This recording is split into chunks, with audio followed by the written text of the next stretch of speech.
sholli sadri wa yassir li amri wahlul 'uqdatam min lisani yafqahu qawli.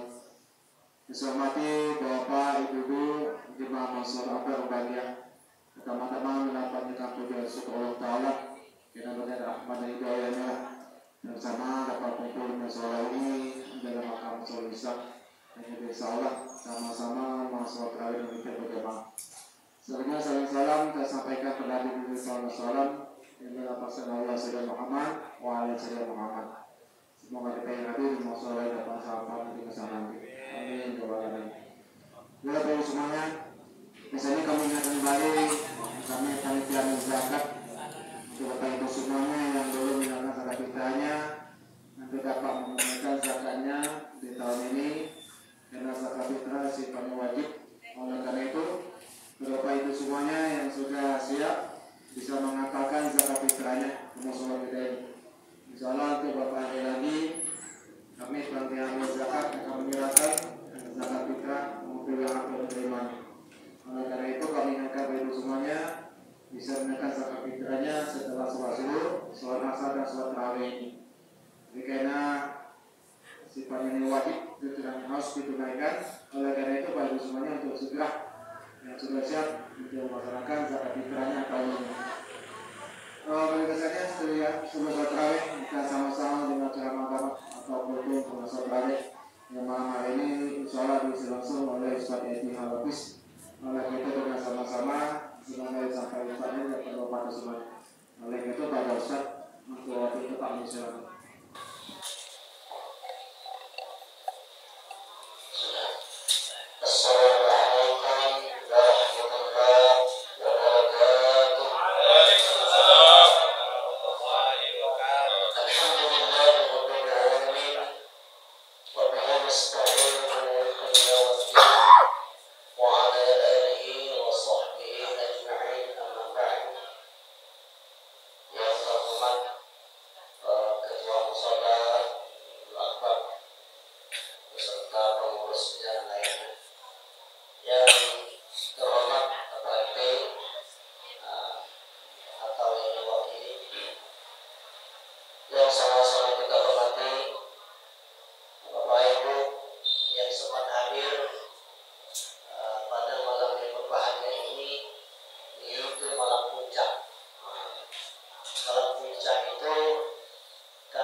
bagus atau perilaku laku kita yang kurang bagus, maka ditutuplah dengan zakatul fitri, yaitu tuhratan, yaitu mensucikan an-nafsi untuk wasuli seorang itu.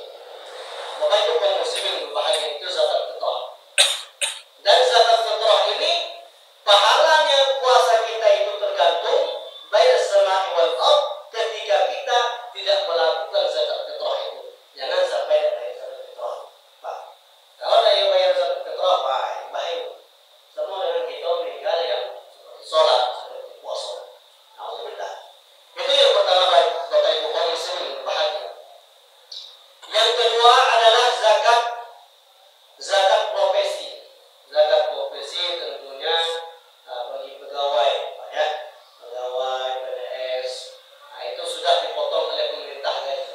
Tetapi kalau dia bayar sekali lagi hartanya yang sudah dikeluar yang lebih daripada itu, ada apa juga? Itu lebih baik.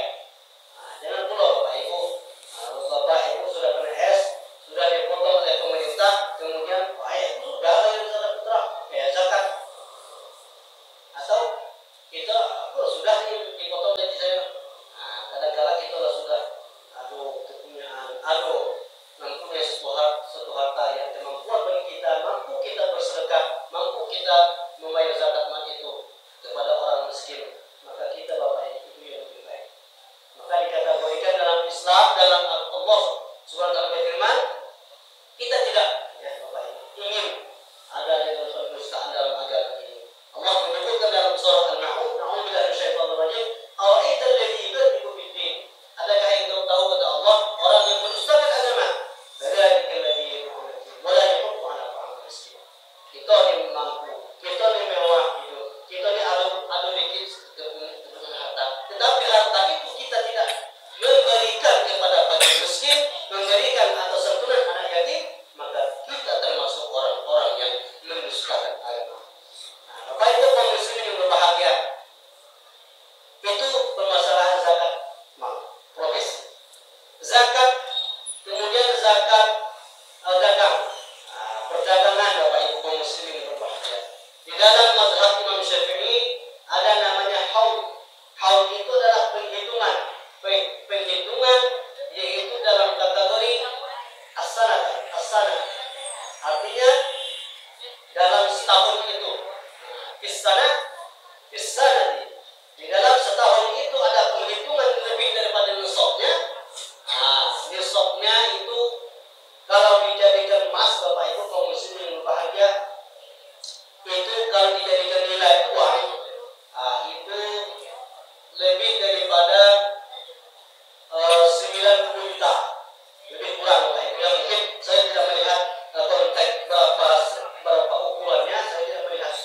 Saya belum ini melihat kitabnya itu, tetapi setahu saya lebih daripada itu, lebih kurang Bapak Ibu muslimin bahagia.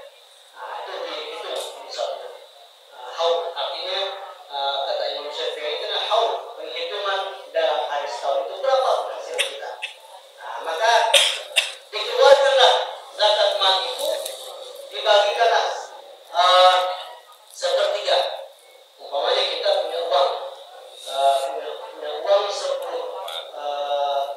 atau 10 juta atau ya. 10 juta itu dipotong 3 orang, berarti tinggal berapa ratus Pak?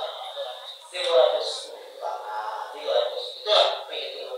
Jadi Bapak Ibu kaum muslimin berbahagia, kalau ingin lebih detail lagi, tanyakan kepada ustaz yang tahu, kepada orang-orang yang lebih tahu. Bapak Ibu kaum muslimin yang berbahagia, itu tentang permasalahan zakat perdagangan di Bapak Ibu muslimin.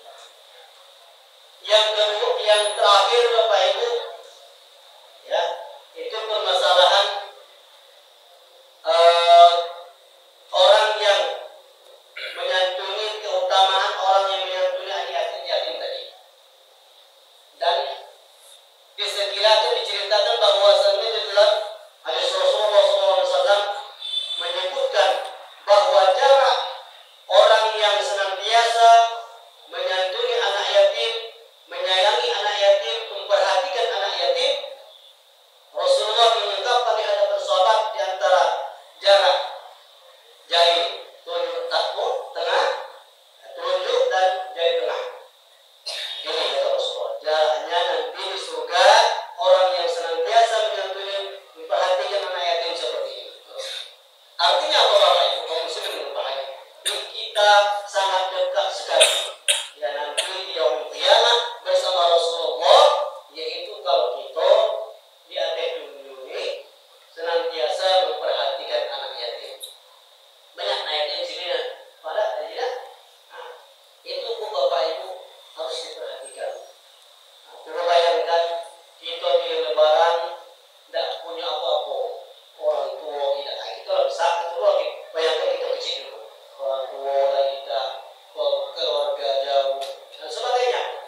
istri. Maka Rasulullah menganjurkan santuni anak yatim itu. Maka Rasulullah menegaskan, siapa yang menyantuni senantiasa menyantuni anak yatim, maka dia yaumul kata Rasulullah, dia sangat dekat kepada Bapak Ibu muslim. Fadilah keutamaan orang yang senantiasa memperhatikan anak yatim banyak sekali dalam hadis Rasulullah SAW. Bahkan diceritakan Rasulullah makan di rumahnya bersama anak yatim, Rasulullah merasa sepi. Rasulullah makan sama istrinya, sama anaknya, sama keluarganya, tetapi di dalamnya tidak ada anak yatim, Rasulullah merasa kesepian. Bayangkan Bapak Ibu. Ini anak yatim kadang-kadang tuh Pak nakal begini. Kenapa? Degil. Kenapa degil? Anak yatim degil ya Bu? Pokoknya kalaulah dia bisa mencari, itu tak degil lagi dah. Tetapi anak yatim yang belum bisa mencari, belum bisa mencari nafkah ini dewe, degil, Masya Allah. Itu kenapa Bapak Ibu? Karena apa namanya? Allah menguji kemampuan sebatas berapa kemampuan kita memperhatikan dia, pendidikannya dan sebagainya, kebutuhannya, makanannya, pakaiannya. Bahkan Bapak Ibu kaum muslimin yang berbahagia, kalau kita mampu berikan yang layak bagi dia, rumah yang ibaratnya mana mampu lah kita, atau kita asuhkan dia. Bahkan Bapak Ibu kaum muslimin yang berbahagia, orang yang senantiasa bersama anak yatim, maka Rasulullah menyebut dan menegaskan, nanti dia yaumul qiyamah kata Rasulullah, dia sangat dekat kepada Rasulullah. Maka Bapak Ibu, itu yang terakhir. Kalau ada kesalahan, kehilapan, kata-kata yang tidak terucap, mohon usaha dimaafkan Bapak Ibu. Bahagia ada satu pepatah, kalau ada jarum yang patah, jangan disimpan dalam tepi. Kalau ada kata-kata saya yang salah, jangan disimpan dalam hati. Wallahul muwaffiq ila aqwamit thoriq. Wassalamualaikum warahmatullahi wabarakatuh.